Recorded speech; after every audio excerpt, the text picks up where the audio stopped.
UGC के नए नियम देश भर में हंगामे की वजह बने हुए हैं। यूनिवर्सिटी ग्रांट कमीशन ने देश के उच्च शिक्षा संस्थानों में यानी यूनिवर्सिटी और कॉलेजेस में समानता सुनिश्चित करने के लिए इक्विटी नियम लागू किए हैं।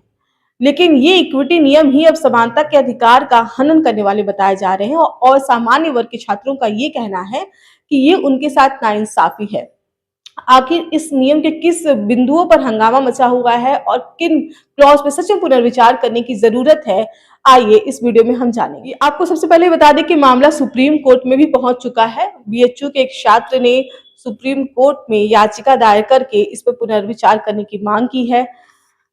आखिर किन बिंदुओं पर पुनर्विचार किया जाना चाहिए, आइए पहला बिंदु तो ये है कि इस नियम में केवल एससी एसटी यानी अनुसूचित जनजाति, अनुसूचित जाति और ओबीसी यानी अति पिछड़ा वर्ग के को ही शामिल किया गया है।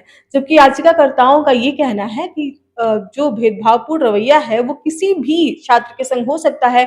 ऐसे में इसके दायरे को बढ़ा करके यूनिवर्सल रखना चाहिए, सामान्य वर्ग को भी इस नियम में शामिल करना चाहिए। पॉइंट ये है कि इस नियम का दुरुपयोग बहुत ही आसानी से किया जा सकता है।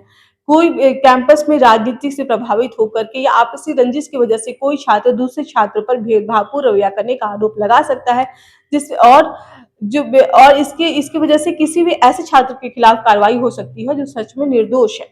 तीसरा क्लॉज जिसमें सच में पुनर्विचार करने की जरूरत है वो ये है कि यूजीसी ने सभी कॉलेजों को एक इक्विटी कमेटी बनाने का निर्देश दिया है और इस इक्विटी कमेटी में एससी एसटी ओबीसी महिला और दिव्यांग का प्रतिनिधित्व करने की बात कही गई है।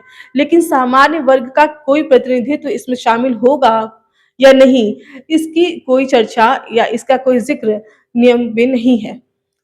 तो इस पर जरूर पुनर्विचार होना चाहिए और सामान्य वर्ग के एक प्रतिनिधि को भी इस इक्विटी कमेटी में, कॉलेज की जो इक्विटी कमेटी होगी उसमें शामिल करना चाहिए, ताकि सभी दोनों पक्षों को सुना जा सके।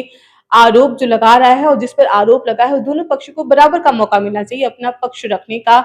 और जो भी अगर सच में इस तरह के कोई भेदभावपूर्ण व्यवहार किसी छात्र के संग हुआ है तो कार्रवाई होनी चाहिए। लेकिन अगर आरोप गलत निकले हैं और तो आरोप लगाने वाले पर भी कार्रवाई होनी चाहिए और ये प्रावधान में जुड़ना चाहिए। हालांकि अभी तक इस नियम में ऐसा कोई प्रावधान नहीं है। इसी वजह से इस पर पुनर्विचार करने की मांग की जा रही है। यूजीसी के इस नए नियम को लेकर के आप क्या सोचते हैं? क्या सच में इन बिंदुओं पर पुनर्विचार की जरूरत है? हमें कमेंट बॉक्स में कमेंट करके बताएं। नमस्कार।